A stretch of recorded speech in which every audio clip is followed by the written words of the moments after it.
Hey everyone, welcome to the best U.S. Mint news channel on YouTube. I'm Son of a Silver Stacker. Today's date is the 10th of April, 2025, and in this video we're going to be talking about the 2025 zinc cent.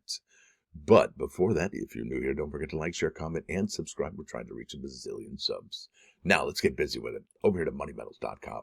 Gold's up 34 even Steven at 31.2975. Silver down 6 cents to 31.19. Platinum up 270 to 957.20, and palladium down 330 to 952.45. Dr. Copper's down 8 cents to 4.37 a pound. Down over here, you're looking at an in-stock American Silver Eagle, whose premium is $6.39 for a quantity 1 through 39. You'll pay $37.58, and the buyback, look at this, they don't want them, $31.85, $31.19. Yeah, they're not in a real hurry to get those back, are they? Now, what's the all-time high for gold? Yeah, look at this. So gold prices surged to a record high of $31.67.57 per ounce on April 3rd, 2025. Look at this, $31.29.75 on April 10, a week later. So easily, another all-time high for gold could easily happen here, folks. This is quite incredible. Now, next stop is going to be Coin World. There's an article by Paul Gilks dated April 9, 2025 at 5 p.m. Title of the article is Planchet Supply is Enough to Keep Cent in Production. And I want to give you a heads up here real quick. I'm going to go to the circulating coin production for the United States Mint. For the 2025 circulating coins, I've highlighted Lincoln cents total right there, and how many Lincoln cents. And could you see this? Now, remember, I think it was the day after the Super Bowl, the president said, yeah, we're going to stop minting Lincoln cents. Well, yeah. Okay, sounds great. Let's do it, right? Because they're losing money hand over fist. There's no seigniorage gain there whatsoever. But look at this. Lincoln cents, that's the greatest number of coins produced for the year. In fact, out of the total production, it is half, just about, of the total circulating coin production, right? So half of all the coins we've struck for 2025 are the zinc cent right there. And that's a Philadelphia struck right there. Now, if you do find a Lincoln cent with a P on it, that means you found a 2017, and I would keep it. Now, it says here, the United States Mint is strategically planning to execute efforts at the Philadelphia and Denver mints to cut back the output of Lincoln cents for general release through the Federal Reserve Bank. That's exactly how it happens, right? The Federal Reserve orders the coins from the United States Mint. The United States Mint strikes them, and then they send them to the Federal Reserve to be rolled, boxed, all that stuff, right? Because the United States Mint is not the one who puts them in rolls, okay? They send that big, huge green with like a canvas burlap sack in it, and then they go, okay, do what you need to with that. Yeah, they're loose. Now, it says here the Federal Reserve remains the U.S. Mint's lone customer for copper-plated zinc cents, whose production costs more than their face value. We know that already, right? And there's another coin that costs more than its face value. It's the Jefferson nickel. And will we see that one also, removed from circulation as well? And how many of those planchets are around, and how many more years can they strike those? Weeks ago, it was after the Super Bowl, I think it was on the 9th of February, I'm not sure exactly what day it was, President Trump announced his Department of Government Efficiency, DOGE, or DOGE, whatever they call it, measure to eliminate Lincoln cent production altogether, an authority the president does not have. Monetary authority, codified in law, rests with Congress. However, something Paul Gilks does not address here is that the Canadian government, they didn't really eliminate their cent. They actually just stopped making it. And that's it. I mean, they could make it tomorrow if they really wanted to. They didn't legislate it out of existence, right? So think about that. And what's really interesting is that the United States follows the Canadian lead on so many different products. You don't think so? Well, look at the state quarter program in 1992. They did something similar to that, and we went, wow, that's great. And then, bam, we started our own in 1999. Now, it says here, legislation introduced in the 119th Congress would specifically limit production of the Lincoln cent to what number? I don't know. A coin that has been struck for nearly 116 years since its introduction in 1909. Yeah, it's probably the longest minted circulating coin in U.S. history. It's also the easiest way to start coin collecting. You have 50 examples for 50 cents, 100 examples for 100 cents, right? Not a problem for any kid, teenager, whatever, to pick these up and just start going through them, looking for typesets, date, all that good stuff, mint marks, even errors. Isn't that something? This is incredible, folks. We are in new territory, and remember, they're also talking about getting rid of the San Francisco Mint. So if we get rid of I mean, we are in new territory altogether, and it's really hard to wrap our heads around this and what actions we should take if this does happen. But we need to think about it now, and I've said this in a video before. You got to think about it before it happens, so that when it happens, you can actually, well, not have to worry about it, think about it, sleep on it. You can take action immediately, right? So while other people are trying to wrap their head around it, you've already thought about it and you can take action already. So think about that preparedness. Now it says here unstruck planchets, and this is where it really hurts. I think a lot of people, not coin collectors so much, but the people that work who make those planchets for the United States Mint. It says here the inventory of unstruck, ready to strike cent planchets combined at the Denver and Philadelphia mints is considered by the Federal Reserve and the U.S. Mint enough to handle production needs for the near future. Doesn't really give us specifics, but that's okay. Near future is what, 3 months, 4 months, 6 months? As mintages wind down with no more planchets ordered from the lone outside vendor. And remember, you remember all the coins they struck already? So yeah, almost 1 billion Lincoln cents, and it's just the first week in April. This is through March, folks, okay? Through March. That's incredible. The unstruck planchets are also, I think I already, oh no, here we go. Striking, so here we go. Yeah, this is the one I'm at. I should probably mark it. The unstruck planchets, all right, are also sufficient for striking the uncirculated Lincoln cents at the Philadelphia and Denver mints for inclusion in the 2025 uncirculated mint sets and for the proof sets executed at the San Francisco Mint, although we know that those proof sets have already been executed at the San Francisco Mint.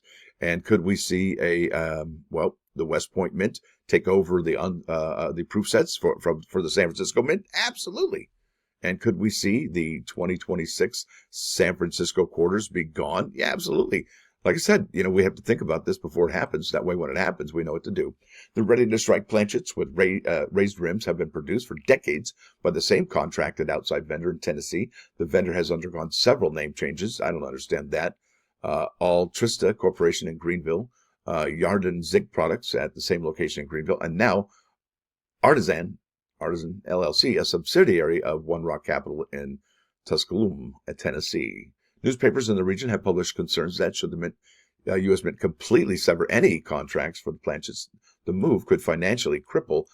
Yeah, and really, I mean, look, if you owned a company and you recognized the United States Mint was going to either change the composition or reduce the amount of planchets that they order, I would say this company may have been short-sighted, may not. But we all knew that something was coming to a head. All you got to do is look at the last few years' videos. We've talked about how the Lincoln cent is probably going to be gonzo sooner than later. So, yeah, remember, think about it before it happens. Now, here we go. Circulation production so far for 2025 through April 1st, and that's the numbers I showed you. The Denver Mint has produced 295 million Lincoln cents, data for 2025 circulation, with the Philadelphia at 350. So 295 and 350. No. That's not what I've got here, okay? And that says through March, which, April 1st. Well, it looks like they've added some since he did this article yesterday. Or was it yesterday? So April 9th, the numbers are weird, right? 295, 350. Well, 295, 350. Well, that's not there at all. And the question remains, or at least remains the same, should we trust the Mint's numbers? I tell you, it's been tough this whole ever since this website changed. Who do we trust, right? It's kind of sketchy, but I have to go with what the Mint says, right? They're the authority. In calendar year 2024, Denver struck 780.4 million Lincoln cents. Philadelphia struck 734.8 million Lincoln cents for 2023. 2.2 were struck at Denver and 2.2 at Philadelphia. Cent production and distribution costs have far exceeded face value for several years. Like I said, the writing was on the wall for a while. And if they didn't recognize that, well, that's on them, right? Per coin cost published at the annual report of the Mint for fiscal year 2024 put the total production and related costs at 3.69 cents in 2023. The total cost per coin was 3.7 cents in 2022. It was 2.72 cents. Yeah, that's a few years to think about what's what. During the past decade of research and development for a cost-saving alternative composition for the Lincoln cent, no options identified to lower the cost would bring the per coin cost below face value, which means get rid of it in the bigger terms. And what's really interesting of all of this, Paul Gilks talks about how these are the circulation numbers. But what about the numismatic products? What is the Mint losing on those products? We've already talked about how the AI program is losing about 4 or 5% per year.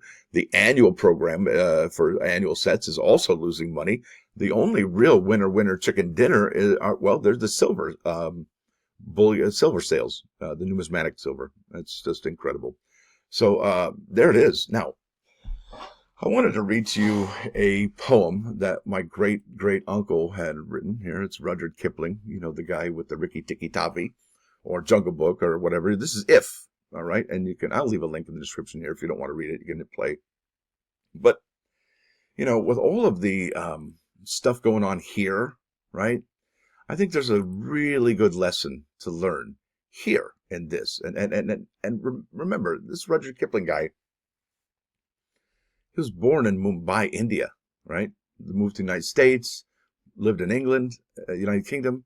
He's been around, right? He's probably had some interesting experiences. So here it goes. This is If, okay? If you can keep your head when all about you are losing theirs and blaming it on you. If you can trust yourself when all men doubt you, but make allowances for their doubting too. If you can wait and not be tired by waiting, or being lied about, don't deal in lies, or being hated. Don't give way to hating, and yet don't look too good, nor talk too wise.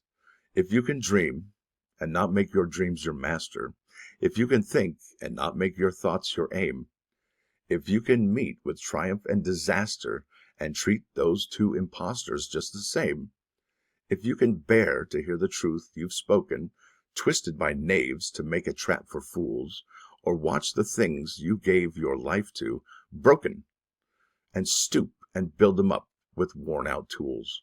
If you can make one heap of all your winnings, and risk it all on one turn of pitch and toss, and lose, and start again at your beginnings, and never breathe a word about your loss. If you don't have chicken skin, I don't know what you're doing. If you can force your heart and nerve and sinew to serve your long after they are gone, and so hold on when there is nothing in you except a will which says to them, hold on. If you can talk with crowds and keep your virtue, or walk with kings nor lose the common touch, if neither foes nor loving friends can hurt you, if all men count with you, but none too much, if you can fill the unforgiving minute with 60 seconds worth of distance run, yours is the earth and everything that is in it, and, which is more, you'll be a man, my son. Now, I think what this means to me is a lot of things, right? But I think if we're going to put it in terms of your soul, who you are, and all that good stuff, well, remember this, okay? All of these things here he's talking about is controlling your passion, right? And staying focused and not getting worked up into a frenzy. And Chicken Little, right? Remember that. Chicken Little didn't do too well. So that's not good. Now let's bounce over to the plus one. This is loneliness. 1 is the loneliest number. Now, if you seek a faultless friend, yeah, you're going to remain friendless, not faultless. You try that again. Loneliness. If you seek a faultless friend, you will remain friendless. Yowza. That's a gut punch, if there ever was one. Now, let's bounce over here. And that was by Rumi.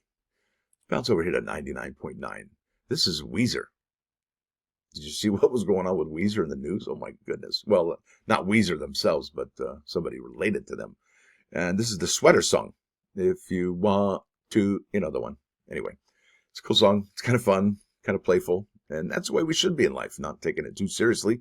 And if we do take it too seriously, well, I think Walgreens called my meds are ready. So with that said, I want to thank you all for coming. Thanks for dropping by. Don't forget to hit that like button if you do like what you hear and see. Sub the channel. It's absolutely free. What's not free? Well, it's a membership. Yeah, membership's $1.99 a month, folks. It's probably a lot less than other memberships. And you're getting way more quality content each and every single morning. Yeah. Well, what's really cool, check this out. I worked my tail off yesterday for these. Now, check this out. Now, some of them are cooler than the others, but they're all pretty awesome, I got to say. Look at this. Okay, so remember in the live stream yesterday, we talked about me making T-shirts about selling the San Francisco Mint. Well, I done did it. Look at this. Bam! Look at that one. What? Look at this. Sell the San Francisco Mint. I'm going to have to go back. Actually, I think I can do this, actually. San Francisco Mint sales. Look at this. I even made a mug that says sell the San Francisco Mint. What is that? Right? Look at how cool that is. Who knew I was so talented? Actually, it's they help me with the designs. But there it is. Look at this. Even a lid. Look at this. Sell the San Francisco Mint lid 1.1. It's a lid for your dome. And oh, there it is. Hi. How are you? Sell the San Francisco Mints. What? Yeah. I made those. Isn't that cool? Now, folks, I hope you dig them as much as I do. Like I said, I worked pretty hard on that. And make sure you check out this video here. We can today's video and this video goes almost hand in hand. All right. Because look, what are you going to do if the United States Mint stops all of its numismatic products?